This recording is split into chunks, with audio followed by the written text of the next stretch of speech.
This is Shivam Prakash, and today we are going to talk about the film from this very spooky poster.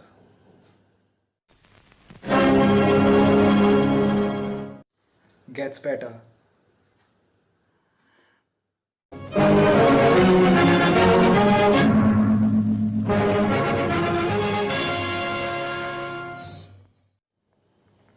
दो आंखें बारह हाथ is a 1957 film directed by V. Shantaram. Inspired from real events, the film portrays a young jail warden Adinath who rehabilitates six dangerous prisoners released on parole to persons of virtue. Adinath's character is a Nehruvian idealist who stands out from the real politic of the time. Just look at the sequence where he's watchful enough to grapple with a prisoner wanting to kill him, but reaches for a bell and not a stick as a means to subdue him.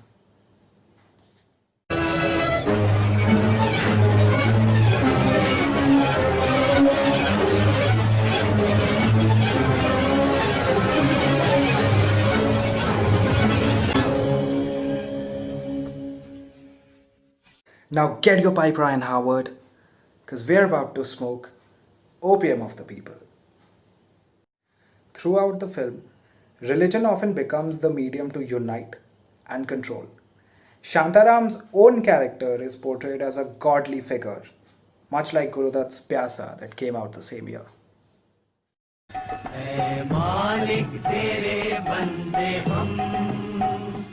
ऐसे हो हमारे करम नेकी पर चले और बदी से टले ताके हंसते हुए निकले दम.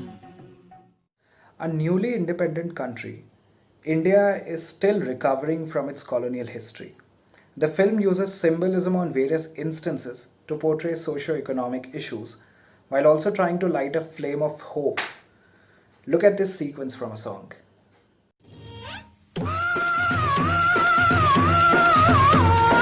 देश में विपदा भारी हो, जनता सब दुखियारी हो, धूम भरी अकाल हो, बाढ़ और भूचाल हो, मुल्क में हाहाकार हो,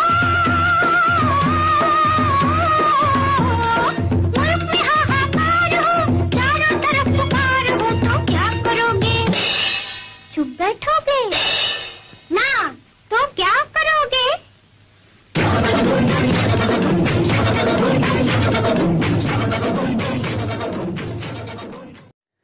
The gender equation stands a little problematic.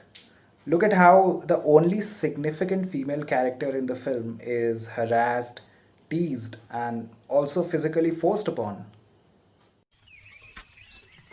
अरे मुझे क्या देखते हो? खिलौने इधर नहीं उधर है टोकरी में. ये क्या शरारत है?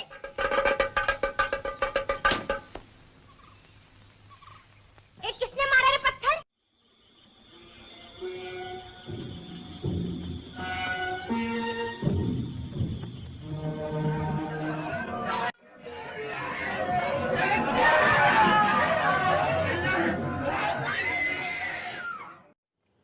At the end of all this, she assumes the role of a forgiving, motherly figure. The occasional power portrayal doesn't quite make up for everything. The stage for the second wave of feminism was just setting up. Somewhere, the film tries to attach itself with it, but fails to do so. कल रात नशे में वो मेरी इज्जत लूटने पर तुले हुए थे, लेकिन सुबह होश में आते ही उन्होंने मेरे पैर पकड़ लिए. The filming style falls in line with the classic Italian neorealism, as many films of the time were. Alongside a handful of seasoned actors, the film brings a range of non-state actors that give realism an artistic beauty and the power. The result is a well-constructed image of the contemporary social reality. V. Shantaram's Do Aankhein Bara Haath remains a cult classic even today, and it will be remembered as a reformist expression for generations to come.